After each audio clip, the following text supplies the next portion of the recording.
Hello friends, मी भाग्यलक्ष्मी विद्वती किचनमध्ये तुम्हा सर्वांचं खूप खूप स्वागत आहे।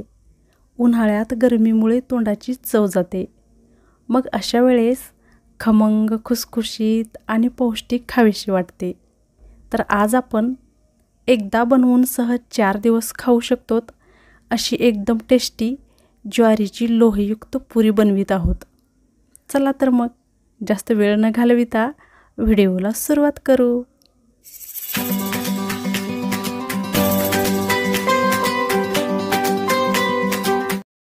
आपणाला सुरुवातीला 2 पालक जुडी घ्यायच्या आहेत, त्या निवडून घ्यायच्या आणि 2 पाण्यामधून स्वच्छ धुवून घ्यायच्या आहेत आणि मग त्या सुकण्यासाठी एका चाळणीमध्ये ठेवून द्यायच्या आणि छान कोरड्या करून घ्यायच्या आहेत, जेणेकरून यामधील सर्व पाणी सुकून जाईल।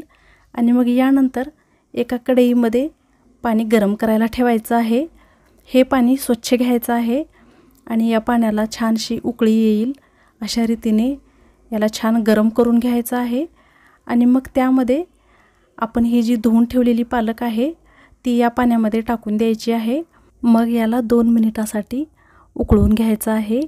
इथे पालक जास्त वेळ उकळून नाही घ्यायची, नाहीतर मग याचा जो मुळातला कलर आहे तो बदलून जाईल आणि मग यामधील जे पौष्टिक तत्व आहेत ते पण नष्ट होऊन जातील। म्हणून याला फक्त 1 मिनिटासाठी, म्हणजे हा थोडासा मऊ होईल इतकाच शिजवून घ्यायचा आहे। त्यापेक्षा याला जास्त वेळ गरम पाण्यामध्ये नाही ठेवायचं आणि इथे गॅस बंद करून द्यायचा आहे। आणि मग हा गार झाल्यानंतर याला लगेच दुसऱ्या भांड्यामध्ये काढून घ्यायचा आहे आणि याला पूर्णपणे थंड होऊ द्यायचा आहे। मग त्यानंतरच याला मिक्सरमधून बारीक फिरवून घ्यायचं आहे। आता इथे आपण हे पालक शिजवलेले जे पाणी आहे या पाण्याचा वापर आपण पीठ मळण्यासाठी करणार आहोत। इथे एका मिक्सरच्या भांड्यामध्ये 10 ते 12 लसूण पाकळ्या, 2 इंच आलं, 1 चम्मच जिरे आणि 2 हिरव्या मिरच्या घ्यायच्या आहेत। आणि आता यामध्येच पाव चम्मच मीठ टाकायचं आहे आणि पाव चम्मच साखर घ्यायची आहे। साखरेमुळे पुऱ्या जास्त वेळ खुसखुशीत राहतात आणि याची मिक्सरमधून बारीक पेस्ट करून घ्यायची आहे। आता याच मिक्सरच्या भांड्यामध्ये ही जी पालक आपण उकळून घेतलेली आहे ती टाकायची आहे, कारण आता ही चांगल्या पद्धतीने गार झालेली आहे। पालक पण एकदम बारीक वाटून घ्यायची आहे, म्हणजे याची पेस्टच करायची आहे। पालकच्या भाजीमध्ये भरपूर प्रमाणामध्ये लोह तत्व असतात आणि जर त्यामध्ये आपण एखादा आंबट पदार्थ मिक्स केला तर त्यामधील लोहाचे प्रमाण अजून जास्त पटीने वाढते। म्हणून आपण यामध्ये 1 चम्मच लिंबाचा रस टाकणार आहोत, म्हणजे इथे मी हा अर्धा लिंबू घेतलेला आहे आणि मग त्यानंतर याची बारीक पेस्ट करून घेतलेली आहे। इथे एका मोठ्या ताटामध्ये 2 वाटी ज्वारीचं पीठ घ्यायचं आहे। हे पीठ मी चाळून घेतलेलं आहे आणि 2 वाटी इतकं घेतलेलं आहे। आता यामध्येच 1 वाटी गव्हाचं पीठ घ्यायचं आहे। जर 2 वाटी ज्वारीचं पीठ घेतलेलं असेल तर त्यासाठी 1 वाटी गव्हाचं पीठ घ्यायचं आहे आणि अर्धी वाटी बेसन पीठ घ्यायचं आहे।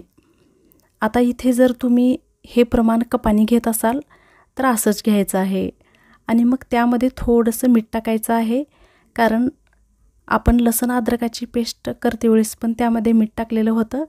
त्या हिशोबाने आपल्या चवीनुसार इथे मीठ घ्यायचं आहे आणि हे पीठ चांगल्या पद्धतीने मिक्स करून यामध्ये थोडासा खड्डा बनवायचा आहे आतमध्ये आणि मग त्यामध्ये 4 चम्मच कडकडीत गरम केलेलं तेल टाकायचं आहे। इथे तेल हे गरमच घ्यायचं आहे, कारण पुरी आपण खुसखुशीत बनवणार आहोत, म्हणून इथे थंड तेलाचा वापर न करता कडकडीत आणि गरम तेलाचाच वापर करायचा आहे। मग याला चांगल्या पद्धतीने मिक्स करून घ्यायचं आहे, जेणेकरून हे तेल सर्व पिठापर्यंत चांगल्या पद्धतीने लागेल असं मिक्स करून घ्यायचं आहे। मग त्यामध्ये आपण हे हिरवी मिरची आणि जे लसणाचं वाटण करून घेतलेलं आहे ते टाकायचं आहे आणि 4 चम्मच तीळ घ्यायचे आहेत, 1 चम्मच लाल तिखट घ्यायचं आहे, पाव चम्मच हळद घ्यायची आहे आणि 2 चम्मच कसुरी मेथी घ्यायची आहे। कसुरी मेथीमुळे पुरीला खूप सुंदर सुवास येतो, म्हणून ती नक्की घ्यायची। 2 चम्मच ओवा घ्यायचा आहे आणि 1 चम्मच धने पावडर घ्यायची आणि बारीक कट केलेली 2 ते 3 चम्मच हिरवीगार कोथिंबीर घ्यायची आहे। आता हे सर्व मसाले टाकल्यानंतर पिठामध्ये याला चांगल्या रीतीने मिक्स करून घ्यायचं आहे। लसूण, अद्रक आणि हिरवी मिरची याची पेस्ट ही ओली असल्यामुळे पिठामध्ये ठराविक ठिकाणीच ती चिटकून बसू शकते, म्हणून हे चांगल्या रीतीने मिक्स करायचं आहे आणि मग त्यानंतर यामध्ये पेस्ट केलेली पालक टाकायची आहे। आता ही पालक टाकल्यानंतर पण याला परत अजून एक वेळेस चांगल्या रीतीने मिक्स करून घ्यायचं आहे, कारण पालकाची ही पेस्ट पण ओली आहे, म्हणून हिला चांगलं मिक्स करून घ्यायचं आहे। हे पीठ सुरुवातीला पाणी न टाकताच पालकाच्या पेस्टमध्ये चांगलं एकजीव होईल अशा पद्धतीने घासून मिक्स करायचं आहे। मग त्यानंतरच जर आपणाला पाण्याची गरज भासली तरच इथे पाण्याचा वापर करायचा आहे। आता इथे मला थोडंसं पाणी लागणार आहे, तर मी याच मिक्सरच्या भांड्यामध्ये पालक शिजवलेलं जे पाणी होतं ते पाणी आता चांगल्या पद्धतीने गार झालेलं आहे। मग इथे मी त्याच पाण्याचा वापर करत आहे। या ठिकाणी आपणाला पाण्याचं प्रमाण हे हिशोबानेच घ्यायचं आहे, कारण पुरीसाठी इथे आपणाला घट्ट पिठाचाच वापर करायचा आहे। इथे हा उंडा आपणाला खूप पातळ नाही बनवायचा। पीठ घट्ट मळून घेतल्यामुळे पुऱ्या एकदम क्रिस्पी लागतात आणि त्या सहज 3 ते 4 दिवस टिकूनही राहतात, म्हणून इथे पाण्याचा वापर करते वेळेस थोडासाच करायचा आहे आणि मग त्यानंतर याला फक्त 5 मिनिटासाठी झाकून ठेवून द्यायचं आहे। इथे हे पीठ 5 मिनिटापेक्षा जास्त वेळ नाही ठेवायचं, नाहीतर मग हे परत पातळ होऊन जाऊ शकतं, म्हणून याला फक्त 5 मिनिट झाकून ठेवायचं आहे आणि मग त्यानंतर परत याला एक वेळेस चांगल्या रीतीने मळून घ्यायचं आणि मग आपण चपातीचा जसा एक उंडा बनवतो तितका यातला पिठाचा भाग घ्यायचा आहे आणि त्याची एकदम पातळ पुरी बनवायची आहे। इथे याला थोडंसं खाली तुम्ही पीठ किंवा मग तेल पण लावू शकता। इथे मी पिठाचा वापर केलेला आहे। याची छान मध्यम आकारामधली पोळी लाटून घ्यायची आहे। ही पोळी खूप पातळ नाही लाटायची, नाहीतर मग आपल्या पुऱ्या खूप कडक होऊन जातील, म्हणून या उंड्याची मध्यम आकारामधली पोळी लाटून घ्यायची आहे आणि मग एका प्लेट किंवा वाटीचा आकार घेऊन त्याच्याने छोट्या छोट्या पुऱ्या बनवायच्या आहेत। या ठिकाणी तुम्ही एकच मोठी पोळी लाटून त्याच्या छोट्या छोट्या पुऱ्या न बनवता पिठाचा लिंबा इतका छोटा छोटा आकार घेऊन त्याच्या पण पातळ पुऱ्या लाटून घेऊ शकता। पण जर अशा पुऱ्या आपण बनवल्या तर त्या खूप लवकर तयार होतात, म्हणून मी अशा बनवून घेतलेल्या आहेत। तर इथे कढईमध्ये मी अगोदरच तेल गरम करायला ठेवलेलं होतं, तर हे तेल चांगलं सुरुवातीला कडकडीत गरम करून घ्यायचं आहे।